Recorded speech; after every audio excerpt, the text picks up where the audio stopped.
Hello everyone, I'm Naveen. Welcome to Navache. So இந்த video என்ன பார்க்க போறோம்னா sweet heart exclamation mark. So இந்த படத்தோட மூவி ரீரிவ்யூ தான் பார்க்க போறோம். ஏஸ்ங்க இந்த படம் வந்துட்டு மறுபடியும் வந்துட்டு டிவியில் போட்டிருந்தாங்க. சரி இப்போ ஃபர்ஸ்ட் டைம் பார்த்துட்டு ரிவ்யூன்றதை போட்டிருப்பேன். மறக்காம வந்து டைம் செக் பண்ணி பாருங்க. நான் கீழே ஒரு லிங்க் கொடுக்குறேன்.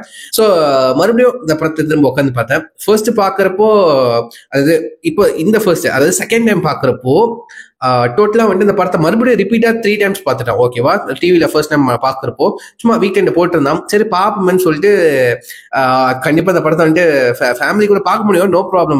ஸோ அப்படி ஒன்றும் வந்துட்டு கிஸ்ஸு ரொமான்ஸ் அந்த மாதிரிலாம் இல்லைங்க, அவ்வளோலாம் இல்லை. ஓகேவா, ரொம்ப காமிக்கிற மாதிரி காமிச்சது இல்லை, அப்படிதான் எடுத்திருப்பாங்க. ஓகேவா, ஸோ இந்த படம் வந்து 2 hours 24 minutes தான். ஸோ உட்காந்து பார்ப்போமே பார்த்தேன். ஸோ டிவியில் ஃபர்ஸ்ட் டைம் பார்த்தப்போ குழம்பிடுச்சு. திரும்பவும் அடுத்த நைட் உட்காந்து பார்த்தேன் திரும்பவும். சரி, ஏன்னா வந்துட்டு எப்படி சொல்றது, ஏன்னா இந்த படம் வந்துட்டு நான் லீனியராகவே போயிருக்கோம். லைக் வந்துட்டு இது வந்துட்டு ஆக்சுவலி இந்த படம் வந்துட்டு ஒரு நாள் நடக்கிற ஸ்டாரி தான். ஓகேவா, ஒரு நாள்ல தான் காட்டுற மாதிரி, ஒரு நாள்ல நடக்கிற ஸ்டாரி தான். ஓகேவா, ஸோ ஒரு நாள் கூட இப்போ ஒரு நாள், அடுத்த நாள் நைட்டுக்கு அப்புறம் காலையில, அவ்வளவுதான். ஓகேவா, ஸோ இந்த தலைவன் தலைவி பாத்தீங்களா, அந்த மாதிரி வச்சுக்கோங்களேன். ஒரு நாள் அந்த ஃபிளாஷ்பேக்ல வந்துட்டு போயிட்டு வருவாங்க, அந்த மாதிரி இருக்கும். ஸோ அதுதான் எனக்கு வந்து டிஸ்டர்பன்ஸ் இந்த படத்துல. உண்மையில சொல்ல போனா ஒரு 2-3 வாட்டி பார்த்தேன்னு சொல்றேன். 3 வாட்டி எனக்கு அதான் டிஸ்டர்பன்ஸ். போயிட்டு வருது அந்த கட்டு. லைக் வந்து அது சுவாரஸ்யமா ஆக்கணும்னு வச்சிருக்காங்க அந்த கட்டு. ஓகேவா, அந்த மாதிரி நேரேட் பண்ணிருக்காங்க. ஓகேவா, லைக் வந்து பிரிசன்ல காட்டிட்டு கட் பண்ணா அப்படியே வந்துட்டு பாஸ்ட காட்டுது, இந்த மாதிரி காட்டுறாங்க. ஒரு அது வந்துட்டு த்ரில்லர் இல்ல, இந்த கிரைம் த்ரில்லரு அந்த மாதிரி படத்துக்கு, இன்வெஸ்டிகேஷன் த்ரில்லரு அந்த மாதிரி ஜான்ராக்கு செட் ஆகும். இது ராம்காம், அதுக்கு வந்துட்டு இந்த மாதிரி கட் போறாங்களா, தலைவன் தலைவியா இருக்கட்டும், ஸ்வீட்டரா இருக்கட்டும், ஒரே கான்செப்ட் தான். அதே மாதிரி தான் எடிட் பண்ணிருக்காங்க. மின்னுக்கு பின்னாடி போயிட்டு வந்துக்கிட்டு அது ஒரு வாட்டி 2 வாட்டி ஃபிளாஷ்பேக் கட் பண்ணா பரவாயில்ல, ஒய்யாரமா கட் பண்ணிக்கிட்டே இருக்கானுங்க. ஓகேவா, பிரிசன்ல காட்டுறானுங்க, அதுக்கப்புறம் டேட்டை போட்டு சம்பவம் நாள் காட்டுறானுங்க, அதுக்கப்புறம் போட்டு ஃபாட்டு காட்டுறாங்க, மாறி போகுது. ஓகேவா, ஸோ இந்த மாதிரி போயிட்டு வருதா. எனக்கு அதுதான் பிரச்சனையா தெரிஞ்சு. ஓகேவா, பசாம ஒரு ரெண்டு ஃபிளாஷ்பேக் போர்ஷன் கட் மட்டும் வச்சிருந்தாலே போதும்னு எனக்கு தோணுச்சு. எனக்கு அதான் டிஸ்டர்ப் ஆச்சு. மற்றபடி ஸ்டாரி வந்துட்டு எப்படி சொல்லுது, ஒருவேளை என் லைஃப்ல நடந்தா நான் பெதன்னு முழிப்பல அப்படின்னு நடந்துடக்கூடாதுப்பா, அந்த மாதிரிதான் சொல்ற மாதிரி ஒரு ஸ்டோரி. நிறைய ஒரு நல்ல டேக்அவேலாம் இருக்குங்க. சரிங்களா, ஸோ ரியோராஜோட பெர்ஃபார்மன்ஸா இருக்கட்டும், அப்புறம் அவங்க கூட பேர் பண்ணி நடிச்ச கோபிகா ரமேஷ், ரியோவும் கோபிகா ரமேஷும் அவங்களோட பேர் நல்லா இருந்துச்சு. ரொம்ப கியூட்டா இருந்துச்சு. அதுக்கப்புறம் நம்ம அருணாச்சலேஸ்வரன், ஸோ அதாங்க நம்ம லவ்வர் படத்துல வந்துட்டு நம்ம மணிகண்டனுக்கு ஃப்ரெண்டா வந்திருப்பார்ல, ஸோ அவரும் இந்த படத்தை நடிச்சிருக்காரு.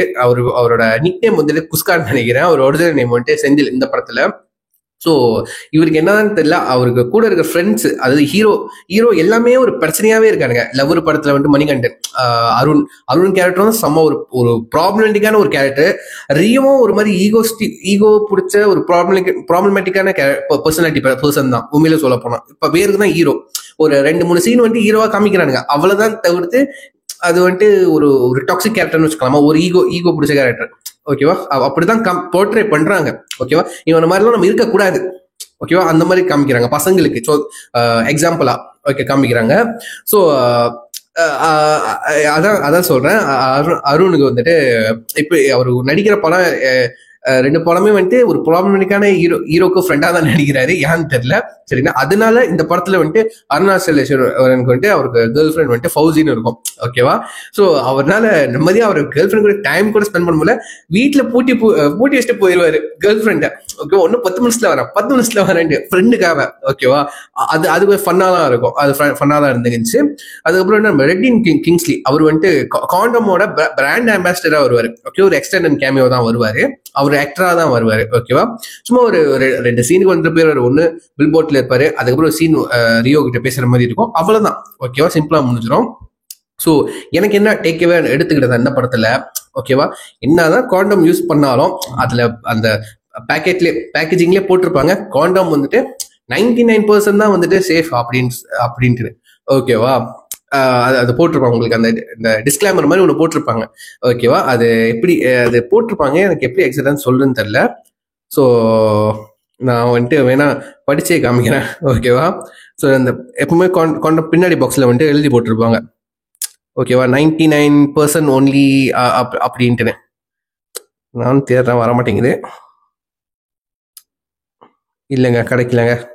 வேணா உங்கள் வீட்டு சைட்டில் உங்கள் வீட்டுக்கிட்ட இருக்கிற ஃபார்மசி கிட்ட வந்துட்டு நீங்கள் வந்துட்டு கேட்டு பார்க்கலாம், ஓகேவா? ஸோ பட் அந்த 1% கண்டிப்பாக சான்ஸ் இருக்கு, ஓகேவா? சேஃப் இல்லை, ரைட்டா?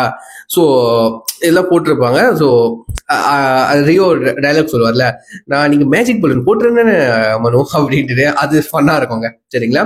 மேஜிக் பலூன் ஜிகிர்தண்டா ஃப்ளேவர்லையும், சரிங்களா? எங்கே போய் எப்படி எந்த ஃப்ளேவரில் வருது அதெல்லாம் அந்த மாதிரி கேட்குற மாதிரி இருக்கு. அதெல்லாம் ஃபன்னு என்டர்டைன்மெண்ட் அதெல்லாம் நல்லா தாங்க இருந்துச்சு. எனக்கு ஒரே பிரச்சனை அந்த கட்டு தான், ஓகேவா? நான் லீனியரா கதையை சொல்றேன்னு சொல்லிட்டு கட் பை கட் போயிட்டு வந்து எனக்கு கன்ஃபியூஸ் ஆயிடுச்சு, ஓகேவா? எனக்கு அது உண்மையிலே செட் ஆகல. உண்மையிலே தலைவலியும் அதான் அந்த பிரச்சனை தான் எனக்கும், ஓகேவா? இதுலயும் அதுதான். பட் நல்ல ஒரு கியூட் கப்பலா அழகா காமிச்சிருந்தாங்க. நிறைய மிஸ் அண்டர்ஸ்டாண்டிங், ஈகோ, இதெல்லாம் ஒரு கப்பல்ஸ்குள்ள வேண்டாம். ஒரு ஒரு சிம்பிளா சொல்யூஷன் இருக்கிற ஒரு ஒரு ஒரு விஷயத்த அவங்க ஈகோனாலேயே வந்துட்டு பெருசா இது பண்ணி பேசாம அந்த மாதிரிலாம் ஒரு பெரிய இஷ்யூவை கிரியேட் பண்ணிட்டாங்க, ஓகேவா?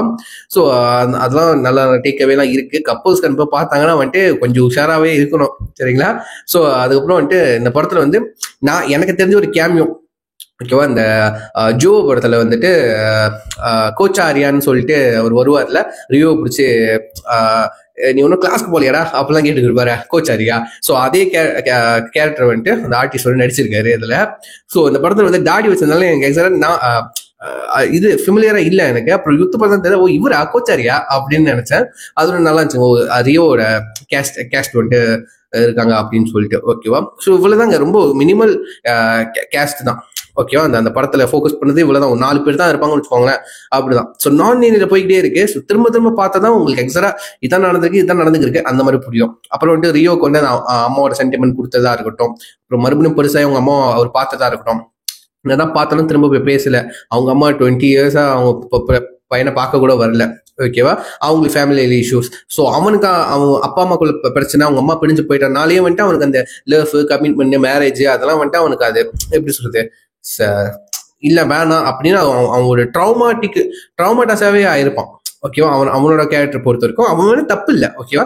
அந்த கேரக்டர் ரொம்ப அழகாவே ப்ரோட்ரை பண்ணியிருப்பாங்க. அதுக்கப்புறம் அந்த ஆர்ஃபனேஜ்ல எடுக்கிற அந்த பர்த்டே சீக்வன்ஸா இருக்கட்டும், அதெல்லாம் வந்துட்டு ரியோ வந்துட்டு அந்த ஒரு டைலாக்ஸும் சொல்லுவாரு, அது ரொம்ப டச்சிங்கா இருக்கும், ஓகேவா? ரொம்ப நல்லா இருக்கும். இந்த நம்ம பர்த்டே வந்துட்டு ஆர்ஃபனேஜ்ல அந்த அனாதை பசங்க கூட செலிப்ரேட் பண்றோம். பட் அவங்களுக்கு செலிப்ரேட் பண்ண யார் இருக்கா அந்த மாதிரி அவங்க நினைச்சிட்டா, ஓகேவா? அது பெரிய இதுதானே. அந்த மாதிரி ரொம்ப அழகா டைலாக்ஸ்லாம் ரொம்ப நல்லா இருக்கும்.